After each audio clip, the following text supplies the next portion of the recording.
निंदा ना सुनो, चुगली ना सुनो, निंदा जो सुनते हैं आप वो हो जाते हैं। आप जो सुनेंगे मेरी माँ, आप वो हो चुके होंगे। आप बुरी बातें सुनिए, आप बुरी बातें केवल सुनिए, अपने आप बुरे हो जाएंगे।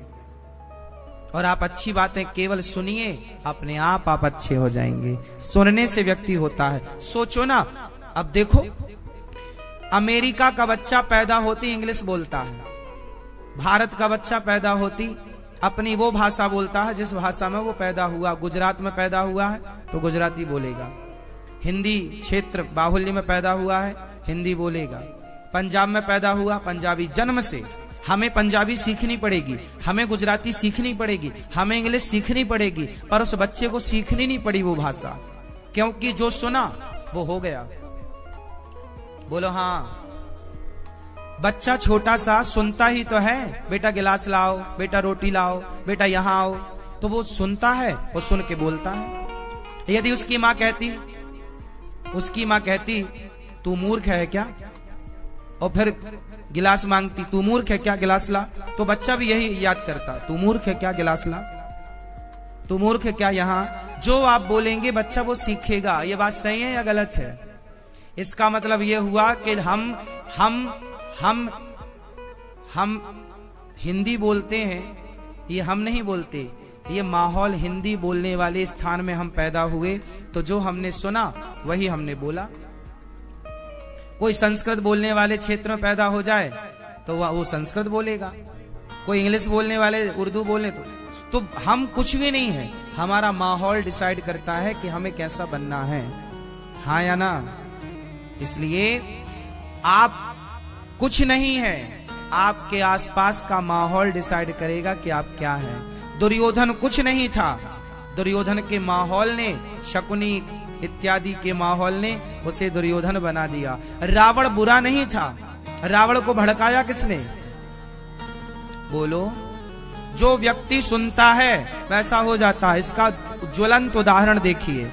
रावण को किसने बोला कि सीता सुंदर है, चुरा के ले आओ? किसने बोला? किसने? रावण की बहन। रावण की बहन नाम क्या था? सूर्पनखा। उसने बोला, सबसे पहले नाक उसी ने कटाई और आई तो क्या बोला? अरे वो सीता तो बहुत सुंदर है, वो जंगल में राम के पास है, वो राम के योग्य थोड़ी है, वो तो रावण तुम्हारे योग्य है। और लो, तो रावण ने बातें ही तो सुना सीता के बारे में, और सीता के बारे में सुनकर विचार नहीं किया कि ये सही कह रही है कि गलत, और उसकी जो बातें सुनी वैसा रावण हो गया। तो इससे ये सिद्ध हुआ कि जिस माहौल में आप रहते हैं उस माहौल का पर पूरा प्रभाव, हाँ या ना, पड़ता है। इसलिए अपने को बदलना चाहते हो तो अपने आसपास के माहौल को बदल लो। अच्छा माहौल हो, अच्छी बातें हो, अच्छे शब्द हो, अच्छे लोग हो, अच्छे विचार वाले लोग हो। गंदे विचार वाले लोग आएंगे तो आपको गंदा बनाएंगे, लिख लो। और अच्छे लोग आपके पास आएंगे तो आप गंदे होंगे तो भी आप अच्छे हो जाएंगे। इसलिए कैकेयी ने मंथरा के विचारों से सहमति बना ली। कैकेयी किसके विचारों से सहमत हो गई? मंथरा। कैकेयी काश दशरथ जी के विचारों से सहमत होती, कैकेयी काश कौशल्या माँ के विचारों से सहमत होती, लेकिन हो किसके विचारों से सहमत गई? मंथरा। नाश कर लिया कि नहीं? बोलो हाँ। बात ये है ना मेरी माँ कि आप सुनते किसकी हैं। आजकल माँ की समस्या ये है, माँ शिकायत करती है, महाराज जी मेरा बेटा सुनता नहीं है। पिता शिकायत करता, महाराज जी मेरा बेटा सुनता नहीं है। क्यों नहीं सुनता? क्योंकि गलत लोगों की सुननी स्टार्ट कर दी।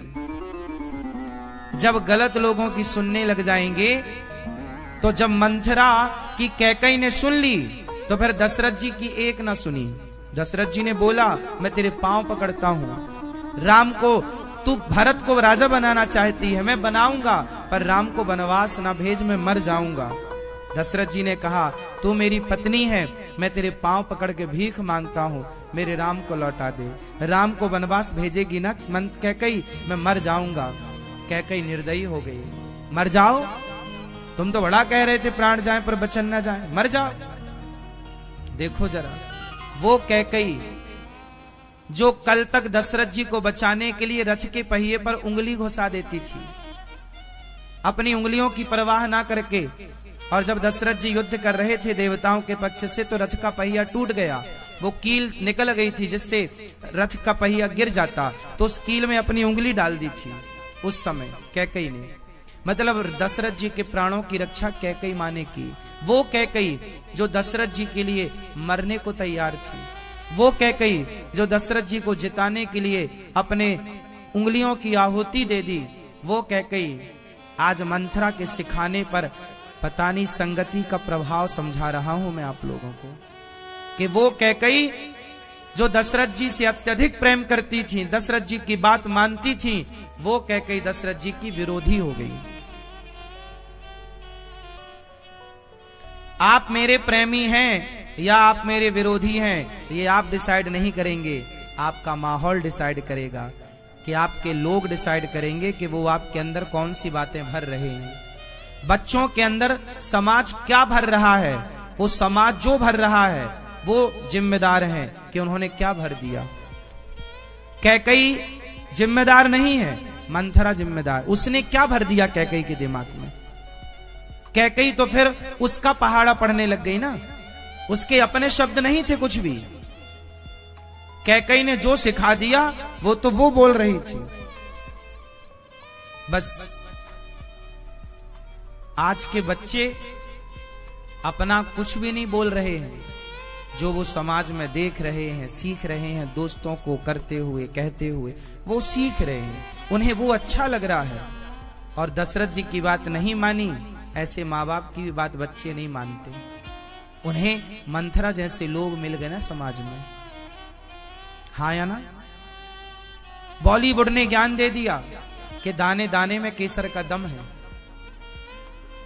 बॉलीवुड ने ज्ञान दिया कि दाने दाने में केसर का दम, गुटके का प्रचार किया तो बच्चों के सेट हो गया कि बात ठीक कह रहा है, होगा दम, तब तो ये लोग खा रहे हैं, वो लोग खा के बता भी रहे हैं, तो ये बच्चा नौजवान इसे लगा मैं भी खाऊं, ये चला गया उस रास्ते। अब माँ बाप समझा रहे हैं बेटा गुटखा खाना गलत है, पर क्या करें, मंथरा घुस गई उसके अंदर।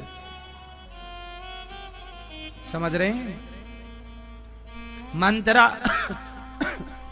दशरथ जी तो साथ में रहते थे कैकई के, पर मंथरा ने खेल जो कर दिया था सिर्फ 2 घंटे में कर दिया था। कैकई से मंथरा कितने घंटों के लिए मिली? अरे रात को ही तो पता चला कि राम राजा बनने वाले हो, सवेरे वनवास चले गए, और उसी रात में उसने षड्यंत्र भी रच डाला, दशरथ जी को भी बुलाया, मांगा भी, तो ये पूरी रात थोड़ी मंथरा के संग बैठी रही। मंथरा ने तो 1 से 1.5 घंटे में अपना खेल कर दिया था, उसके कैकई को भर दिया सब 1 से 1.5 घंटे में। देखिए सत्संग में आपको कराऊंगा पर डे 3 घंटे, 7 दिन के हिसाब से 21 घंटा हो गया, 21 घंटे का सत्संग। अरे मैं तो आपको सत्संग ही कराऊंगा, पर कैकई तो राम की माँ थी, कैकई माँ तो दूध पिलाती थी अपना राम को। कैकई से बड़ी सत्संगी कौन थी? लेकिन सत्संगी को भी बच के रहना है कुसंग से। किससे बचना है? कुसंग से। कुसंग को ना कुसंगति पाए न साही। कुसंग पाकर कौन नहीं बिगड़ा? नाम बताओ जरा। कैकई बिगड़ गई, हाँ रावण बिगड़ गया। इतिहास उठाइए, कितने मिल जाएंगे आपको। कुसंग पाकर कौन नहीं बिगड़ा? इसलिए दुर्योधन कैसे बिगड़ा? कुसंग से। आप बचिएगा समाज के हर कुसंग से, और आप तो सत्संग से जुड़ने आए हैं, तो इन 7 दिनों में आपके भीतर ये शब्दों से, जो समाज के शब्द आपके मन को अशांत करते हैं, तो 7 दिन ये कथा के शब्द आपके चित्त को शांत करेंगे। शब्दों के रूप में ईश्वर आपके भीतर प्रवेश करेंगे। भागवत जी का 18,000 श्लोक है भागवत जी में, 335 अध्याय हैं और 12 स्कंद हैं, 6 अध्यायों की महिमा, जिसका प्रथम श्लोक मेरे संग गुनगुनाइए। सच्चिदानंद रूपाय सच्चिदानंद रूपाय, बोलो, विश्वोत्पत्त्यादि हेतवे तापत्रय विनाशाय श्री कृष्णाय वयं नुमः।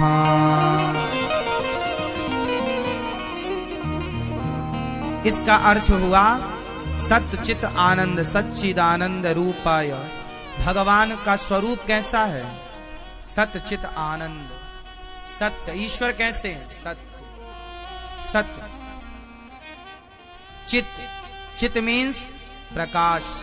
ईश्वर सबके भीतर है सत्य के रूप में। ईश्वर सत्य है ना, और हम सब कैसे हैं? झूठे। हम कैसे हैं? आप सच्चे हो कि झूठे हो? बीच में आप बताओ,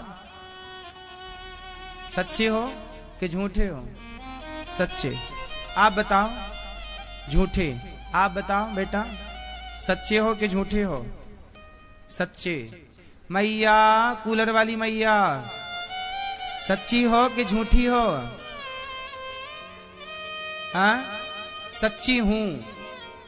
ये मैया आप बताओ, सच्ची हो कि झूठी हो? ये मैया बताएंगी, लाल मैया, ये लाल मैया सच्चे हैं, और ये मैया दोनों हैं। ये मैया सच्ची हो झूठी हो? हाँ, सच्चे हैं। हाँ, अब कभी सच कभी झूठ, कभी खुशी कभी गम, दो नाव में सवार हो। आओ हम बताते हैं कि आप सच्ची हो या झूठी हो। देखो, पहले तो ये बताओ कि सच की परिभाषा क्या है? सत्य कहते किसे हैं? क्या है सत्य? किसे कहते हैं सत्य? सत्य की परिभाषा है जो कभी ना बदले, वो सत्य है। और जो बदल जाए, हमेशा झूठ ही तो बदलता है, सच कहां बदल। जो कभी ना बदले वो सच है, और जो बदल जाए वो झूठ है। तो अब बताओ, आपकी आज से 10 साल पुरानी फोटो और आज की फोटो दोनों को मैच करो, बदली बदली है या नहीं? आपकी 10 साल पुरानी फोटो और आज की फोटो में अंतर है या नहीं? बोलो हां, बोलो हां। बदल गए ना आप लोग? और बदलता कौन है? सच के झूठ?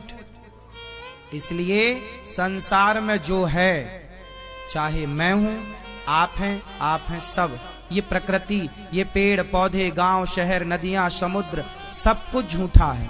क्योंकि संसार में जो कुछ है वो परिवर्तनशील है। हर क्षण क्या हो रहा है? परिवर्तन। बोलो हां। और जिसमें परिवर्तन होता है वो सच नहीं होता। आप बदल रहे हो ना साहब। छोटे से थे, मां के पेट से आए थे जरा से, फिर बड़े हो गए, फिर ये हुए। आप बदल रही हो मेरी मां। हाँ, जब आपका विवाह हुआ तब आप अलग थी, जब आपका जन्म हुआ तब की फोटो अलग, जब आप कक्षा 10वीं कक्षा 5वीं में पढ़ती थी तब आप अलग थे। मतलब आप बदल रहे हैं, और जो बदल रहा है वो झूठ है, और जो ना बदले वो। तो हम संसार के लोग परिवर्तनशील हैं, हम बदल रहे हैं, इसलिए हम झूठ हैं। इसलिए कहा आद्य शंकराचार्य जी ने, ईश्वर सत्य है। फिर सत्य क्या है? सत्य क्या है? ईश्वर सत्य है, सत्य ही शिव है, शिव ही सुंदर है। तो सत्य कौन? ईश्वर। भगवान कैसे हैं? सच्चे। हम कैसे हैं? झूठे। ब्रह्म सत्यम जगन मिथ्या, जगत झूठा है। इसलिए झूठे संसार में मन ना लगाकर सच्चे भगवान में मन लगाना चाहिए। इसीलिए तो चिल्ला रहे हैं शास्त्र संत, सच्चे ईश्वर में मन लगाओ। ये संसार झूठा है, ये सच जैसा दिख रहा है, इसलिए आप लोग सच मानते हैं। नहीं, हम तो सच्चे हैं महाराज जी, हम तो सच बोलते ही हैं। हाँ देखो, आपका सच बोलना अलग विषय है और आपका सच होना अलग विषय है। आप सच बोलते हैं, ये बात तो सही है। हमने ये पूछा क्या आप सच्चे हैं, तो आपसे मतलब है आप कौन हैं? कौन है आप? वो तो ये हुआ कि मैं सच बोलता हूं, तो आप सच बोलते हैं, बात ठीक है। आप तो सच बोलते हैं, पर आप कौन हैं? आप कौन हैं दादाजी? आप कौन हैं? कौन है आप?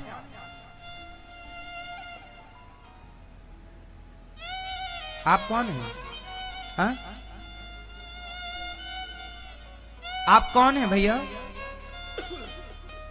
आप कौन हैं?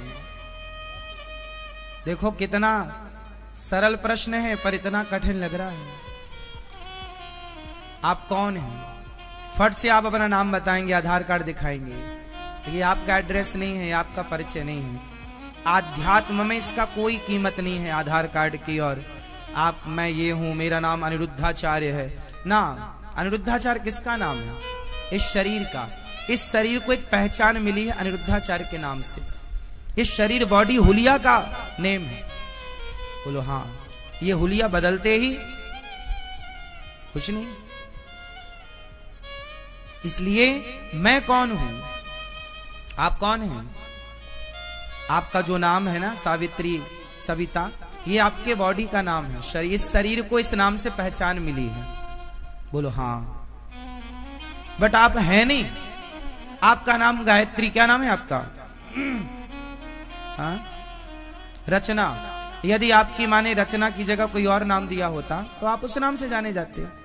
उस नाम की जगह कोई और नाम दिया होता, आप उस नाम से। तो आपका नाम तो जो माँ बाप देते वो होता, कुछ भी नाम हो सकता था। हाँ या ना? तो आप कौन हैं? अब आप कौन हैं ये आपको डिसाइड करना है। यही परिचय है जीवन का, यही भागवत है। ये जान लेना, भागवत सुनने के बाद आप ये ना जान पाए कि मैं कौन हूं, तो फिर भागवत क्या सुना आपने। इसलिए मैं आपको भागवत का सार सुनाऊंगा। जो रहस्य है वो रहस्य आप तक पहुंचाऊंगा। क्या आप सुनने को तैयार हैं?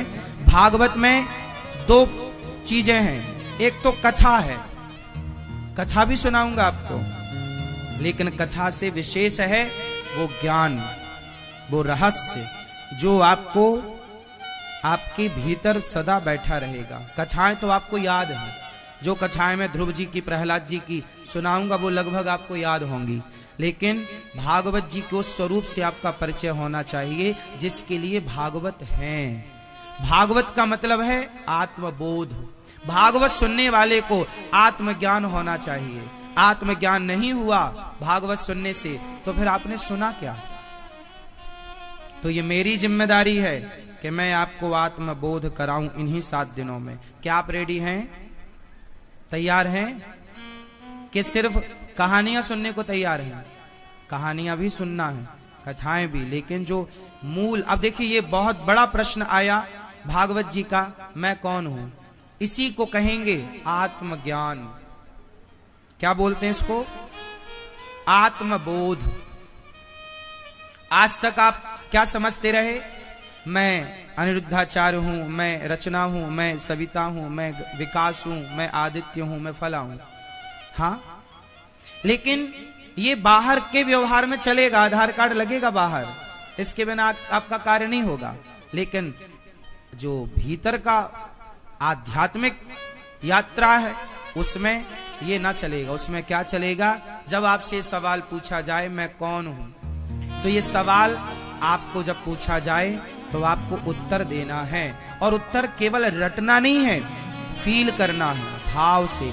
मैं कौन हूं? चलो, मैं कौन हूं ये बहुत कठिन सवाल है, किसी से पूछ कर देखना, उसके पास उत्तर नहीं होगा, लेकिन आपके पास होना चाहिए, क्योंकि आप भागवत सुनने आए हैं।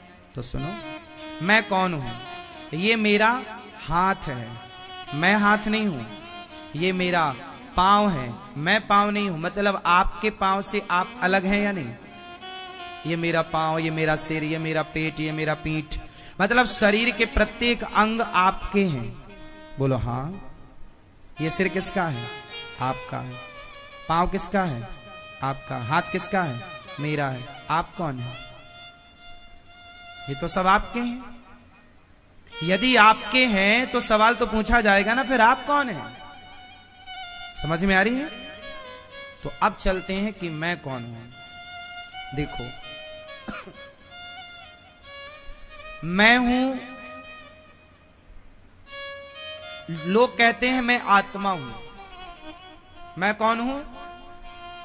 इस विषय को जानने के पहले एक विषय और जानना चाहिए। मैं कौन हूं? तो गोस्वामी जी कह रहे हैं ईश्वर अंश, जीव अविनाशी। मैं कौन हूं? मैं ईश्वर का अंश हूं, मैं आत्मा हूं। पर आत्मा यदि हूं मैं, तो फिर सवाल यह खड़ा होगा, तो फिर आत्मा तो सुख दुख भोगता नहीं है। साइंस आत्मा को एनर्जी, आपकी आंखों में देखने का पावर है, पर यह पावर दिया किसने आंखों को देखने का?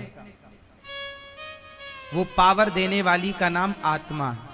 आत्मा ना हो तो आप देख ना पाओगे, चल ना पाओगे, बोलना। आप बोल पा रहे हैं, आत्मा है तो बोल पा रहे हैं। आत्मा नहीं होती तो आप, मैया चला लो मोबाइल, चला लो मेरी माँ, नहीं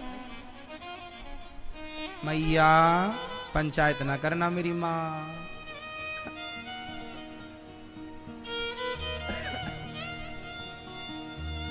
बहुत महंगा विषय सुना रहे हैं आपको, करोड़ों का है ये। आप सुन लोगे तो बहुत लंबे टाइम तक आपके अंदर एनर्जी बनी रहेगी ज्ञान की। ये विषय इतने गहरे होते हैं ना कि इनको समझने के लिए श्रोता नहीं होते, इसलिए कहते नहीं है हम लोग। बहुत सारे श्रोता देखो, विद्यार्थी जिस लेवल का होगा उसी लेवल का तो से पढ़ाया जाएगा।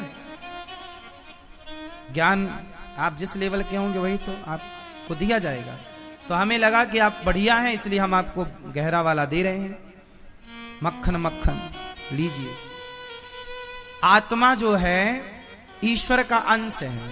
और मैं कौन हूं? आत्मा क्या कर रही है? आपको देखने का पावर दे रही। आत्मा ना हो तो आप देख ना पाओ, आत्मा ना हो आप सुन ना पाओ, आत्मा ना हो चल ना पाओ, आत्मा ना हो तो लोग जला देते हैं। आत्मा है इसलिए आप हैं, हम हैं। तो मूल रूप में तो आत्मा है, लेकिन आत्मा हूं इससे सिद्ध नहीं हो रहा है एक बात। क्यों? आत्मा तो फिर सुख दुख भोगती नहीं है। स्वर्ग कौन जाएगा? आत्मा। नैनम छिंदंती शस्त्राणी नैनम दहति पावक। आत्मा के बारे में गीता में लिखा है कि आत्मा सुख दुख से परे है। आत्मा सुख दुख से, जोर से, आत्मा को सुख नहीं होता, ना उसे स्वर्ग का सुख मिलता, ना नरक का, ना उसे पानी गीला कर सकता, ना आग काट जला सकती, ना तलवार उसे काट सकती। जब आत्मा को सुख दुख होने ही नहीं, तो फिर ये बताओ कि फिर नरक कौन जाएगा और स्वर्ग कौन जाएगा? भाई जिसे फील होगा वही ना जाएगा, आत्मा को तो फील हो ही नहीं रहा है। तो नरक जाके भोगेगा कौन? नरक कौन जाता है? लोग कहते हैं ना तुझे कर्मों का दंड मिलेगा, तो ये कर्मों का दंड किसे मिलता है? नरक कौन जाता है? स्वर्ग कौन जाता है? भैया, ओ भैया, स्वर्ग कौन जाता है? आप बताओ, बताओ जल्दी। स्वर्ग कौन जाता है? नरक कौन जाता है? शरीर तो नहीं जाएगा, शरीर तो यहीं चिता पे जलेगा। हाँ या ना? कौन जाता है? कर्म। कर्म को क्यों, कर्म क्या करेगा वहां? कर्म तो आपके संग जाएगा, पर उसे ले कौन जाएगा? कौन? कर्म तो जड़ वस्तु है ना, कर्म तो जड़ है। मैंने ये पुष्प उठाया, ये पुष्प उठाया, ये कर्म हो गया। अब ये कर्म तो जड़ वस्तु है, इसको सुख दुख से क्या करना? आप जो कर्म कर रहे हैं वो कर्म तो जड़ है ना। बात समझ में आई? कर्म क्या है? जड़ है। ये उठाया, ये कर्म हो रहा है, ये कर्म हो रहा है, ये हाथों का ये चुटकी, ये कर्म हो रहा है, ये जड़ है। बोलो हाँ। तो कर्म कैसे भोगेगा? आत्मा नहीं भोगती, आत्मा सुख दुख से परे है। अब बताओ कि कौन भोगता? ये प्रश्न का उत्तर दोगे तो वो प्रश्न का उत्तर आ जाएगा कि मैं कौन हूं। शरीर तो यहीं चिता पे जल जाएगा, शरीर तो यहीं जलना है सबके देखते देखते। शरीर वहां ना जाएगा और यहां भी ना रहेगा, यहां जलाया जाएगा। आत्मा सुख दुख से परे है। फिर क्या है? बोलो। कर्म तो बता दिया, काहे फिर बुलवाओगे? मैं कौन हूं वही तो पूछ रहा हूं, आप कौन हैं? अब हम बताएं मैं कौन हूं। मैं जो हूं, मेरे 4 रूप हैं। कितने रूप हैं? चारों का नाम सुनो। मन, बोलो मन। मन, जोर से। मन, बुद्धि, चित्त, अहंकार, चारों को जोड़ा तो इन चारों को बोला जाता है सूक्ष्म शरीर। आपके भीतर एक सूक्ष्म शरीर होता है जो 4 चीजों से मिलकर बनता है। जैसे हमारा ये शरीर 5 चीजों से मिलकर बना है। आपका ये शरीर कितनी चीजों से मिलकर बना है? 5 के नाम बताओ।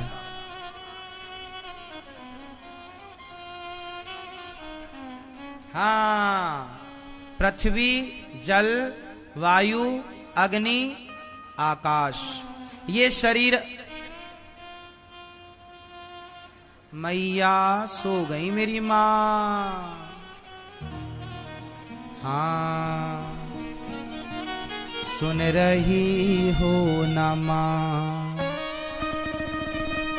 या सो रही हो मां?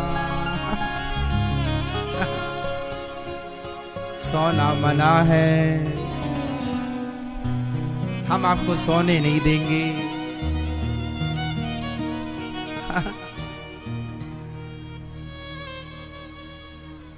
यहां भी सो रहे हैं क्या? सरकार जागो। राम राम। हमने विषय इतना कठिन छेड़ दिया है कि लोग सो ही जाएंगे। हम सोचिए आज पहला दिन है तो आप थोड़ा अपने को जान लोगे ना, फिर आगे जो सुनाएंगे वो इजीली समझ में आएगा। इसलिए थोड़ा शुरुआत कोई भी चीज सीखने में कठिन लगता है ना। कथाएं तो सीधी सीधी होती है। एक राजा था, एक रानी थी, ऐसा हुआ, कथा हो गई। पर ये थोड़ा कठिन है तो थोड़ा और लगेगा। 5 मिनट और दो मेरे को, फिर अभी आपकी नींद हम भंग करते हैं पूरी। सोने नहीं देंगे आपको। मैया सुनो। हाँ, और गुस्सा ना हो ना मेरी माँ जब मैं जगाऊं तो। मैया बोलो राधे राधे। हाँ, अब जाग गई हमारी माँ।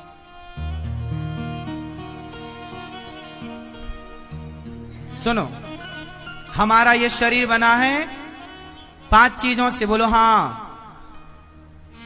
और हमारा जो सूक्ष्म शरीर है वो बना है 4 चीजों से। कौन कौन चीजों से? मन, बुद्धि, चित्त, अहंकार। इसे अंतःकरण चतुष्टय कहते हैं। अंतःकरण चतुष्टय। इसे सूक्ष्म शरीर भी कहते हैं। क्या कहते हैं? जैसे आप लोग जब सोते हो तो आप सपना देखते हो, तो सपना देखने कौन जाता है? कौन गया हरिद्वार? कौन गया वृंदावन? आपने सपना देखा कि आज मैं वृंदावन गया, परिक्रमा लगाई। तो सपने में आपने जो देखा, आपका शरीर तो बिस्तर पर सोया था, पर सपना आपने जो देखा, वो स्वप्न देखने वाला कौन था? कौन था? वही है सूक्ष्म शरीर, जो कपड़े पहन करके सपना देख रहा था, बात कर। और आपको याद है कि आज मैंने फलाने से बात करी सपने में। आपको याद भी होता है कोई सपना? तो मतलब सपने में एक शरीर होता है ना आपका, जो बोलता है, हंसता है, रोता है, चलता है, फिरता है, खाता है, पीता है, बोलो हाँ। डरता है, सुख दुख का अनुभव करता है, बोलो हाँ। वो स्वप्न को देखने वाले का नाम क्या है? जोर से, सूक्ष्म शरीर। अब आपसे कोई पूछे कि आप कौन हैं, तो आप बोलना मैं वही सूक्ष्म शरीर हूं, क्योंकि शरीर मरता है। कबीर जी कह रहे हैं माया मरी न मन मरा, मर मर गया शरीर, आशा तृष्णा ना मरी, कह गए दास कबीर।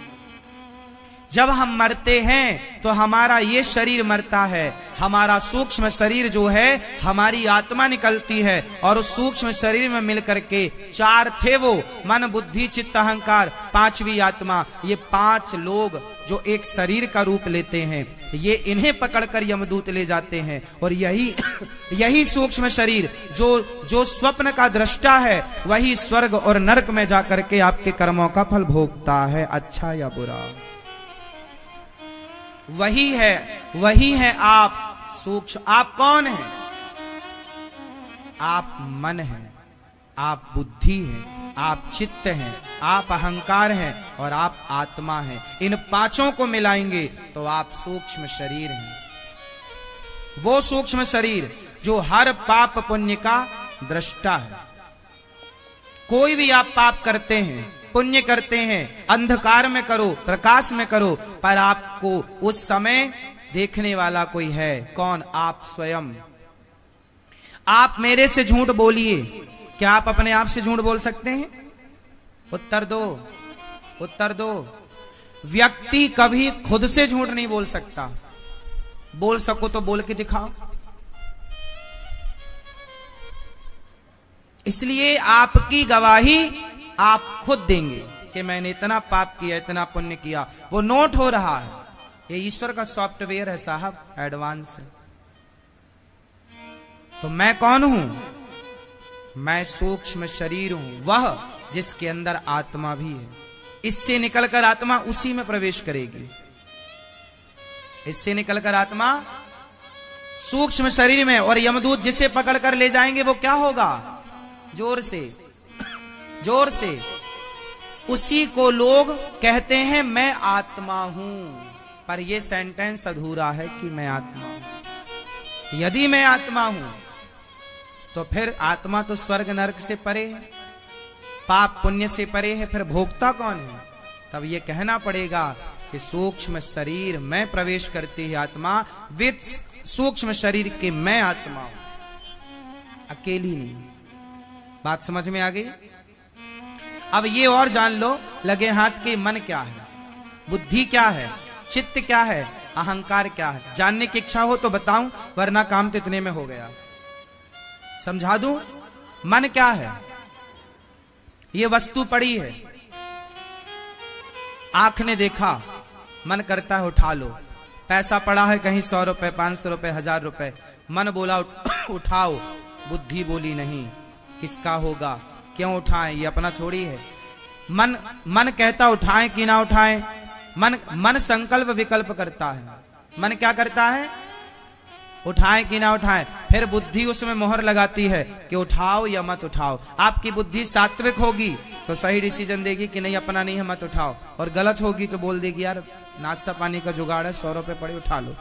तो मन उठाऊं कि ना उठाऊं, उसमें निर्णायक कौन रहेगा? बुद्धि। निर्णय कौन देगी? बुद्धि। तो यह हो गया मन, यह हो गई बुद्धि। चित्त क्या है? चित्त मतलब चित्त लगा के काम करना, मतलब एक जगह पर मन को स्थापित कर देना। जैसे आप लोग कथा सुन रहे हैं तो आपने मन को एक जगह, एक फ्लो में लगा दिया। उस लगे हुए मन को चित्त, मतलब वो चित्त है। लोग क्या कहते हैं? चित्त लगा के सुनना, चित्त लगा के करना। मतलब मन के भटकाव को मन कहते हैं, निर्णायक को बुद्धि कहते हैं, और स्थिर हो जाना लंबे टाइम के लिए वो चित्त है। मन की निरंतरता एक जगह बनी रहे वो चित्त का रूप ले लेती है। जैसे पानी होता है, पर फ्रिज में रख दिया तो पानी बर्फ का रूप ले लेता है।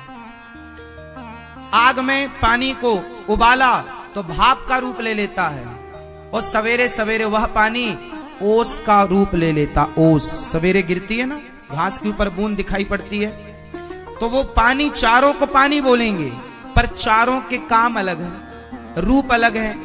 बोलो हाँ। उसी तरह जो निर्णय ना करे, संकल्प विकल्प करे, वो मन है।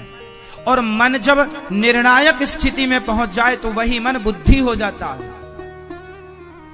और जब बुद्धि स्थिर एक काम में लग जाए वो चित्त का रूप ले लेती है। और अहंकार है चौथा। अहंकार क्या है? आपके अंदर अहंकार है या नहीं? बोलो हाँ। नहीं, अहंकार ना होता आपके अंदर तो आप पागल हो जाते। अहंकार दो प्रकार का होता है। एक तो ये अहंकार है कि मैं पैसे वाला, मैं ये मैं वो, ये अहंकार बैड, गलत अहंकार है। पर एक गुड अहंकार भी होता है, पता आपको? यदि वो अहंकार लोगों के अंदर ना हो तो पागल हो जाएगा। जैसे आप कौन हैं? आपने बताया व्यवहार में अपना नाम कि मेरा नाम रचना है। तो ये रचना, आपको पता है कि मैं रचना हूं, आपको पता है कि मैं फलाने की पत्नी हूं, आपको पता है कि मैं फलाने की मां हूं। यदि सोचो आपको पता ना होता कि मैं किसकी बेटी हूं, किसकी बहन हूं, किसकी मां हूं, कहां हूं, क्या हूं, तो फिर ऐसे लोगों को क्या बोलते लोग? अरे इसे तो कुछ नहीं पता, मतलब क्या है वो? पागल है। मतलब अभिमान, मन बुद्धि चित्त अहंकार, ये अहंकार यदि मेरे अंदर है तो ही तो मुझे पता है कि मैं कौन हूं। यदि अहंकार ना होता तो मैं कैसे जानता कि मैं कौन हूं? मुझे मेरा परिचय कराने वाला अहंकार होता। ये गुड अहंकार है। बैड अहंकार वो होता है, गलत अहंकार, ए मैं जी पैसे वाला, मैं ये अहंकार नहीं होना चाहिए। पर ये सृष्टि अहंकार से बनी है। चींटी को भी ये अहंकार है, ये पता होना कि मैं चींटी हूं, ये अहंकार है। बोलो हाँ। समझ आई? तो मन बुद्धि चित्त और अहंकार मिली क्या? आत्मा। टोटल हुआ सूक्ष्म शरीर। और यही है खेल जो हम सबके भीतर है। शरीर बदलता है पर यह सूक्ष्म शरीर, हाँ मोबाइल बदलता है, मेमोरी कार्ड नहीं बदलता।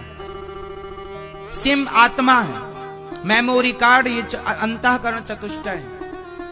मोबाइल बदल लिया तो आपने, नंबर तो वही है, सिम निकाली दूसरे में, ऐसी आत्मा इससे निकली दूसरे में चली गई। आत्मा तो बदलती है। इस शरीर को छोड़ के दूसरे में चली गई, दूसरे छोड़ के तीसरे में। लेकिन ये जो सिम के साथ मेमोरी भी तो पहले के जमाने में था ना, मेमोरी कार्ड 16 GB 64 GB फला फला, पूरा डेटा उसमें सेव है। जिस मोबाइल पर डालोगे वहां एक्टिवेट हो जाएगा, हाँ या ना? उसी प्रकार हमारा ये मन बुद्धि चित्त अहंकार जिस शरीर में ईश्वर घुसा देंगे हम वो हो जाएंगे। तो शरीर बदलते हैं, इसलिए कहता हूं वासांश जीर्णानि यथा विहाय। आत्मा पुराने कपड़े को छोड़कर नया वस्त्र धारण करती है। शरीर बदलता है, आत्मा नहीं बदलती, मन नहीं बदलता, बुद्धि चित्त अहंकार नहीं बदल। इसलिए कहते हैं अपनी बुद्धि आज सुधार लो, आज सुधरेगी तो सदा के लिए सुधरेगी। मन सुधरेगा तो सदा के लिए सुधरेगा, बिगड़ा तो सदा के लिए बिगड़ा। तो आप कौन हैं? आप कौन हैं? मैं कौन हूं? मैं, सामने वाले को पहले ये बोलना पड़ेगा मैं आत्मा हूं। लेकिन आत्मा जो बोल रहा है कि मैं आत्मा हूं, पूरा ज्ञान नहीं है। यदि आपको मैं इतना बस सिखा देता कि मैं आत्मा हूं, कोई क्रॉस सवाल करता कि आत्मा तो सुख दुख से परे है, फिर नरक कौन जाएगा, तो आप चुप रह जाते। लेकिन अब आप उत्तर दे पाएंगे कि मैं आत्मा स्वयं अकेले आत्मा नहीं, मैं सूक्ष्म शरीर हूं जिसका सपोर्ट आत्मा करती है। और मन बुद्धि चित्त अहंकार का ये सूक्ष्म शरीर जाता है स्वर्ग नरक, वही स्वर्ग नरक में जाकर सुख दुख का भोगता बनता है। अगला हमें जो जन्म मिलेगा तो सूक्ष्म शरीर यही रहेगा, केवल शरीर बदल जाएगा। 5 तत्व बदल जाएंगे, बाकी सब सेम रहेगा। हाथी का शरीर मिल सकता है, कुत्ते का शरीर मिल सकता है, चींटी का शरीर, लेकिन उसके अंदर जो मन बुद्धि चित्त अहंकार है वो उस हिसाब से काम करेंगे। अब इसे बहुत कुछ समझाना इसी में बाकी है, पर आप इतना समझ लो, इतने में आपका काम हो जाएगा। बस काम जितने में हो जाए उतना ठीक है। माँ की गहराई तो अभी और है कि जब हम चींटी बनते हैं तो यही मन बुद्धि, अभी तो हमारा मन ज्यादा चंचल है, अभी तो ज्यादा हम बुद्धिमान है, पर चींटी बनेंगे तो क्या हम उतने बुद्धिमान ना? जब चींटी आप बनेंगे तो आपकी बुद्धि चींटी के हिसाब से काम करेगी, हाथी बनेंगे तो बुद्धि हाथी के हिसाब से, और जब मनुष्य बनते हैं तो बुद्धि मनुष्य के हिसाब से काम करती है वही, रहेगी वही, पर डिवाइस जैसी होगी वैसी तो सॉफ्टवेयर काम करेगा। बोलो हाँ।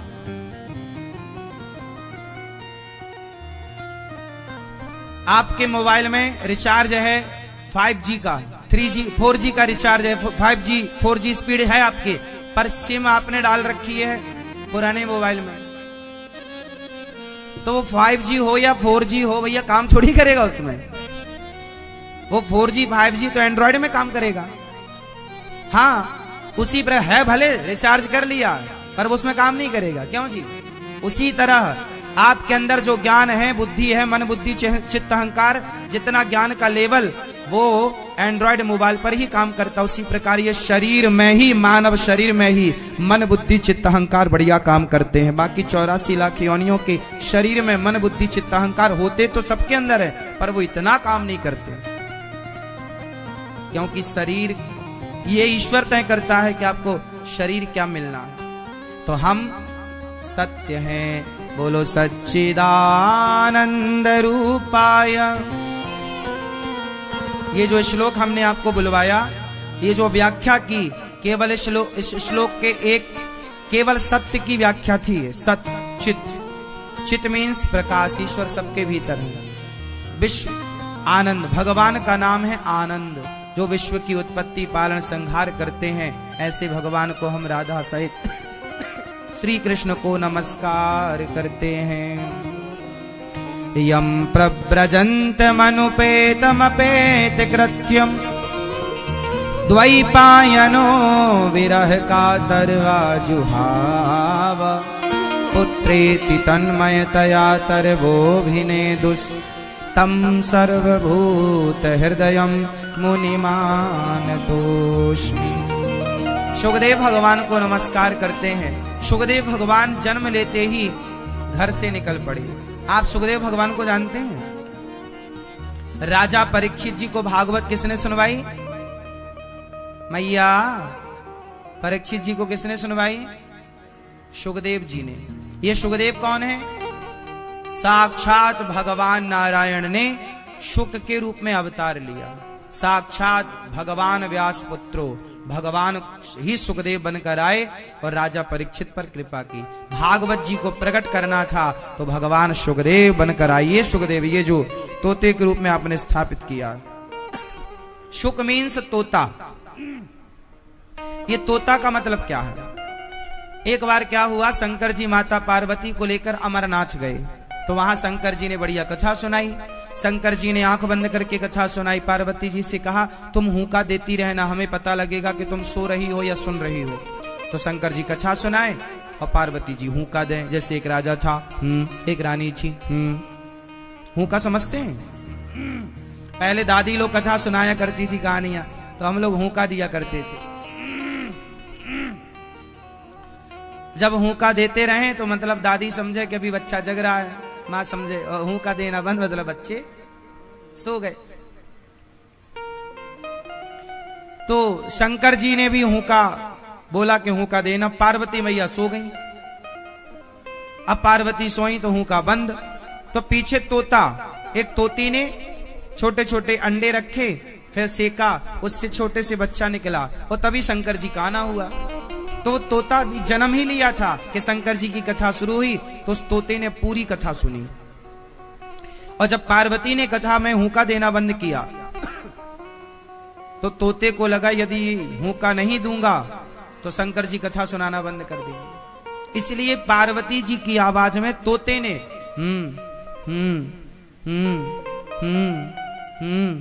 हुक्का देना स्टार्ट किया। जब कथा पूरी हुई तो शंकर जी ने जयकारा लगाई, बोलिए कृष्ण कन्हैया लाल की। तो माता पार्वती की नींद खुली। स्वामी जी आगे क्या हुआ? शंकर जी बोले कथा तो पूरी हो गई। अरे बोले हम सो गई थी। अच्छा तो फिर हुक्का किसने दिया? कोई तो था नहीं वहां। डमरू बजा के सबको पहली हटा दिया था शिव जी ने, पर छोटा सा तोता रह गया था। पलट कर देखा तो अच्छा, इस चोर ने मेरी कथा सुन ली। ए तोता, बचेगा नहीं तू। त्रिशूल निकाला। अब वो तोता बेचारा छोटा भागा, छोटे छोटे पंख अभी नए नए निकले थे, और प्राण बचाने और जोर लगाया, भागा। भागता हुआ तोता अमरनाथ से चला और बद्रीनाथ पहुंचा। बद्रीनाथ में व्यास गुफा सरस्वती नदी के किनारे वेद व्यास जी की पत्नी मासिक धर्म से निवृत्त होकर के नदी के किनारे तट पर बाल सुलझा रही थी, अपने केस। तभी उन्हें जम्हाई आई तो तोता मुख के द्वार से मुंह के अंदर चला गया और जाकर के अंदर छिपकर गर्भ में मां के बैठ गया। शंकर जी आए, देवी हमारा तोता आया है चोर, यहां से कहां है, आपने देखा है? व्यास जी की पत्नी ने कहा, क्या चुरा लिया भोलेनाथ आपका, आपके पास तो कुछ है ही नहीं। अरे हमारी कथा सुन ली। कौन सी कथा? अमर कथा। माता जी जोर से हंसी। जब अमर कथा उसने सुन ही ली तो मरेगा कैसे, और मार दोगे तो अमर कथा की महिमा खत्म नहीं हो जाएगी। शंकर जी बोले, बात तो सही है। शंकर जी चले गए पार्वती जी को लेके वहां कैलाश। अब वो तोता मां के गर्भ में बाहर आया ही नहीं। 12 साल रहा। कितने वर्ष? 12 वर्ष। लेकिन किसकी कथा सुन के अंदर गया था? भगवान कृष्ण की। तो कथा सुनकर अंदर गया और कथा का चिंतन किया। जब उस तोते ने कथा का चिंतन किया, भगवान का चिंतन किया, तो गया था तोता, और जब चिंतन किया 12 साल में और बाहर आए तो साक्षात भगवान के जैसे सुंदर स्वरूप वाले भगवान सुखदेव प्रकट हो गए। अब ये सवाल खड़ा हुआ कि तोता मनुष्य कैसे हो गया? क्योंकि तोता वही हो गया जिसका चिंतन भगवान कृष्ण का चिंतन किया। तो कृष्ण जैसे घुंघराले बाल, सुंदर आंखें, सुंदर गाल, सुंदर स्वरूप, जिसका चिंतन आप करते हैं आप वैसे होते हैं। तत्रा भवद भगवान व्यास पुत्रो, भगवान ही व्यास पुत्र के रूप में प्रकट हो गए। और व्यास जी महाराज ने अपने पुत्र सुखदेव जी को भागवत पढ़ाई, और वही भागवत जब पढ़ाई राजा परीक्षित जी को 7 दिन में मरने का श्राप लगा। तो राजा परीक्षित जी को कोई ये ना डिसाइड कर पाया कि इनका 7 दिन में उद्धार कैसे होगा। तब सुखदेव भगवान ने भागवत सुनाई, तब जाकर परीक्षित जी का उद्धार हुआ। तो वो सुखदेव भगवान जो मां के पेट में 12 साल शिव जी के द्वारा कथा सुनकर गए, वो सुखदेव जी ने राजा परीक्षित को भागवत सुनवाई। तो ये वो भागवत जी है जिसे शंकर जी सुनाते हैं, सुखदेव जी सुनाते हैं। आज वही भागवत आप सब सुनने वृंदावन धाम आए हैं। इसलिए जो भागवत सुनता है उसका लोक परलोक दोनों सवर जाता है, भगवत कृपा का अधिकारी होता है। इसलिए भागवत सुनना चाहिए। अभी 28 तारीख से भागवत जी की पोथी पाठ भी यहाँ बैठेंगी। 28 अप्रैल से तो आप भी अपने पितरों के लिए बिठाकर उनका भी कल्याण कर सकते हैं। ऐसे सुखदेव भगवान ने राजा परीक्षित जी को भागवत सुनाई, जिन्होंने काम, सुखदेव जी कोई वस्त्र नहीं पहनते थे, ऐसे ही चलते थे, क्योंकि उनके अंदर कोई वासना नहीं थी। काम, क्रोध, लोभ सबको जीता और बैठकर केवल सुखदेव मुनि ने परीक्षित जी को भागवत सुनवाई। ऐसे सुखदेव भगवान को हम प्रणाम करते हैं। बोलिए सुखदेव भगवान की जय। ऐसे सुखदेव जी 88,000 संत बैठे हैं नैमिषारण्य में। उन्हीं संतों के बीच में सूत जी का आगमन हुआ। शौनक आदि ऋषियों ने कहा, महाराज हमें कथा सुनाइए। कैसी कथा सुनाए? भक्ति ज्ञान विरागाप्तो विवेको वर्धते महान, माया मोह निरासश्च वैष्णवै क्रियते कथम। ऐसी कथा सुनाओ कि हमारा प्रभु से संबंध हो जाए। हमारा प्रभु से कथा क्या कराती है? कथा भगवान से संबंध करा देती है, कथा भगवान से रिश्ता जोड़ देती है। अब आप भागवत सुन रहे हैं तो आपका रिश्ता भगवान से जुड़ गया। भगवान कहेंगे जब भी आपको जरूरत पड़ेगी कि भाई इस भक्त ने हमारी भागवत सुनी है, ये हमारा संबंधी है, ये भक्तों का संबंधी है, इसलिए भक्तों से यमदूत यमराज जी दूर रहते हैं। इसलिए भक्तों का संबंध बड़ा संबंध है। इसलिए हम कहते हैं भगवान से ही संबंध रखो। क्या रखा है जगत की रिश्तेदारी में?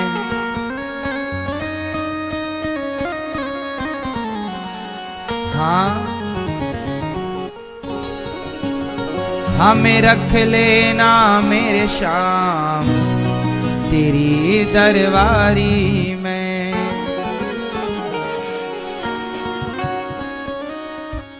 हमें रख लेना मेरे श्याम तेरी दरबारी में। क्या रखा है ऐसी रिश्तेदारी में? क्या रखा है ऐसी रिश्तेदारी में? हमें रख लेना मेरे श्याम तेरी दरबारी में। तो कितने लोग भगवान से रिश्ता रखना चाहते हैं? तो जरा झूमते हुए जय हो। हरि बोल।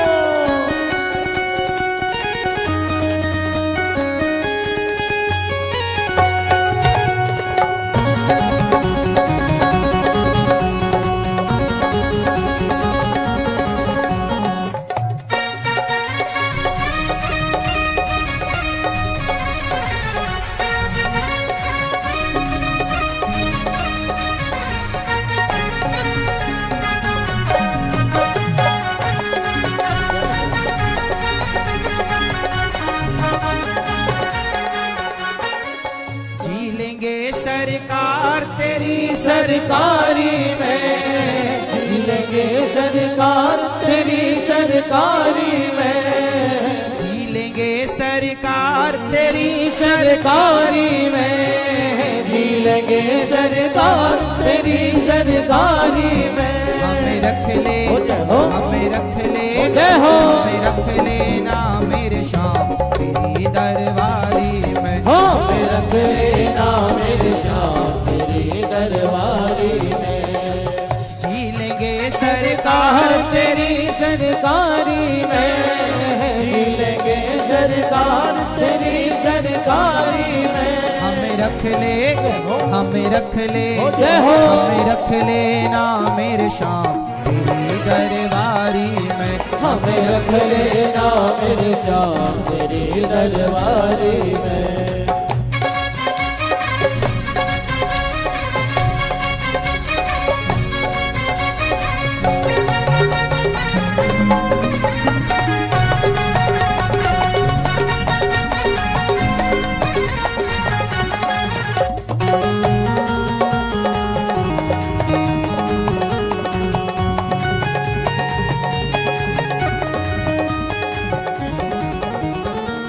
तेरा रुतबा तेरा नजारा तीन लोक से न्यारा है। तेरा रुतबा तेरा नजारा तीन लोक से न्यारा है। दिलवर मेरे तुम सा न कोई लगता मुझको प्यारा है। दिलवर मेरे तुम सा न कोई लगता मुझको प्यारा है। दिलवर मेरे तुम सा न कोई, दिलवर मेरे तुम सा न कोई लगता मुझको प्यारा है। दिलवर मेरे तुम सा न कोई लगता मुझको प्यारा है।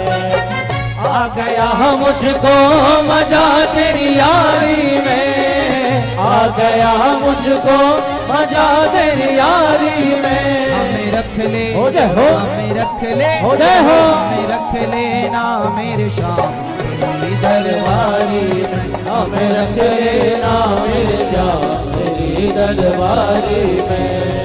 क्या रखा है ऐसी रिश्तेदारी में, क्या रखा है ऐसी रिश्तेदारी में। हमें रख ले, हमें रख ले, हो जाओ, हमें रख लेना मेरे श्याम तेरी दरबारी में। हमें रख लेना मेरे श्याम तेरी दरबारी में।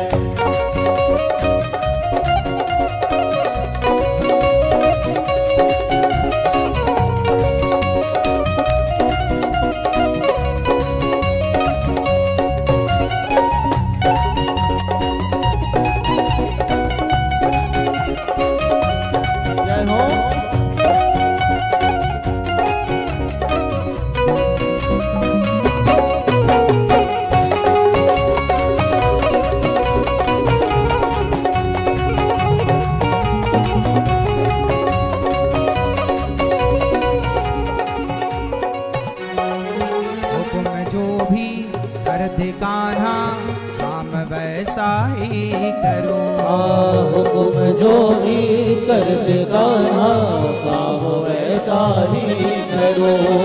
तेरे लिए अगर मरना पड़े तो तेरे दर पर ही मरो। तेरे लिए अगर मरना पड़े तो तेरे दर पर ही मरो। तेरे लिए अगर मरना पड़े तो तेरे लिए अगर मरना पड़े तो तेरे दर पर ही मरो। तेरे लिए अगर मरना पड़े तो तेरे दर पर ही मरो। क्या रखा है ऐसी रिश्तेदारी में, क्या रखा है ऐसी रिश्तेदारी में। हमें रख ले, हमें रख ले, हमें रख लेना मेरे श्याम तेरी दरबारी में। हमें रख लेना मेरे श्याम तेरी दरबारी में।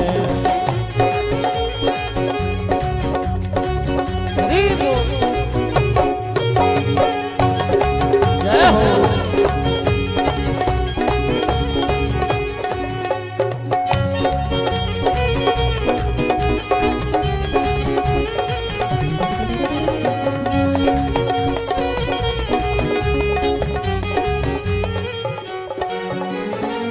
तेरी लीला तेरे भजनों को सदा गाता रहूं। तेरी लीला तेरे भजनों को सदा गाता रहो। ऐसी कृपा कर दे कान्हा तेरे दर आता रहो। ऐसी कृपा कर दे कान्हा तेरे दर आता रहो। ऐसी कृपा कर दे कान्हा, ऐसी कृपा कर दे कान्हा तेरे दर आता रहो। ऐसी कृपा कर दे कान्हा तेरे दर आता रहो। क्या करूं बन जाऊं तेरी प्यारी में, क्या करूं बन जाऊं तेरी प्यारी में। क्या करूं बन जाऊं तेरी प्यारी में, क्या करूं बन जाऊं तेरी प्यारी में। रख ले, हो जाए हो, हमें रख ले, हो जाए हो, हमें रख लेना मेरे श्याम तेरी दरबारी में। हमें रख लेना मेरे श्याम तेरी दरबारी में। झीलेंगे सरकार तेरी सरकारी में, झीलेंगे सरकार तेरी सरकारी में। हमें रख ले, हो, हमें रख ले, जय हो। हमें रख लेना मेरे श्याम तेरी दरबारी में। हमें रख लेना मेरे श्याम तेरी दरबारी में। हमें रख लेना मेरे श्याम तेरी दरबारी में। हमें रख लेना मेरे श्याम तेरी दरबारी में। हमें रख लेना मेरे श्याम तेरी दरबारी में। हमें रख लेना मेरे श्याम तेरी दरबारी में। हमें रख लेना मेरे श्याम तेरी दरबारी में। हमें रख लेना मेरे श्याम तेरी दरबारी में। हमें रख लेना मेरे श्याम तेरी दरबारी में। हमें रख लेना मेरे श्याम तेरी दरबारी में।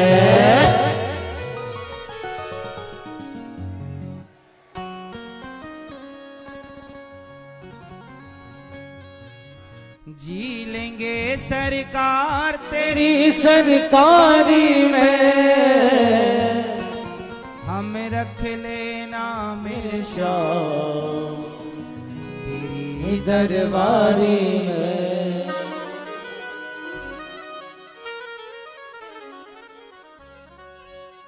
प्रिय भक्तों, तो भगवान के होकर सुखदेव भगवान रहने लग गए। 88,000 संतों के बीच में सूत जी आए। शौनक आदि ऋषियों ने सवाल किया, महाराज ऐसी कथा सुनाइए जिससे भक्ति ज्ञान विराग आप्तो विवेको वर्धते महान। भक्ति बढ़ जाए, ज्ञान बढ़ जाए, वैराग्य बढ़े, ऐसी कथा सुनाइए।